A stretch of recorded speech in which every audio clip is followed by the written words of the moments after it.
2 Corinthians chapter 12 from the English Standard Version.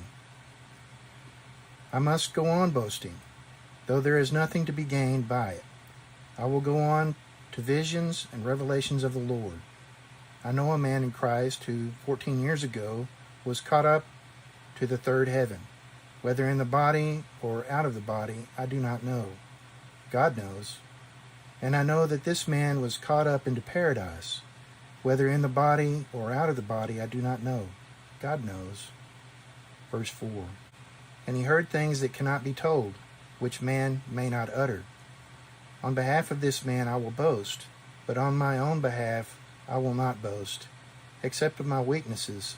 Though if I should wish to boast, I would not be a fool, for I would be speaking the truth, but I refrain from it, so that no one may think more of me than he sees in me or hears from me. So to keep me from becoming conceited, because of the surpassing greatness of the revelations, a thorn was given me in the flesh, a messenger of Satan to harass me, to keep me from becoming conceited.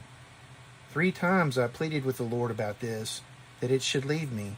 But he said to me, My grace is sufficient for you, for my power is made perfect in weakness.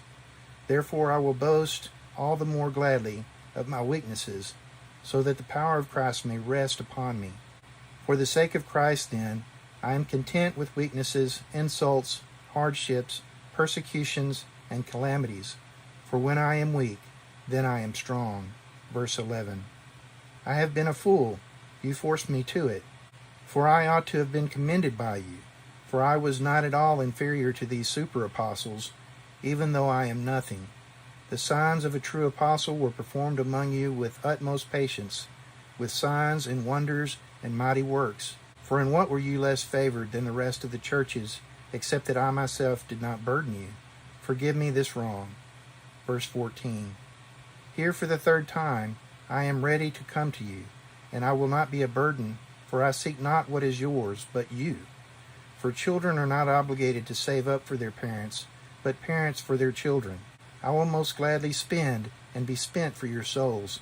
If I love you more, am I to be loved less?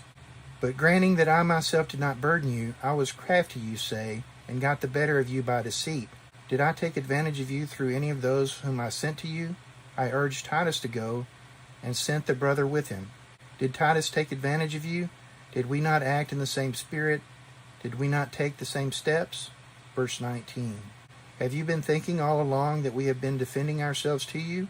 It is in the sight of God that we have been speaking in Christ, and all for your upbuilding, beloved. For I fear that perhaps when I come I may find you not as I wish, and that you may find me not as you wish, that perhaps there may be quarreling, jealousy, anger, hostility, slander, gossip, conceit, and disorder. I fear that when I come again, my God may humble me before you, and I may have to mourn over many of those who sinned earlier and have not repented of the impurity, sexual immorality, and sensuality that they have practiced.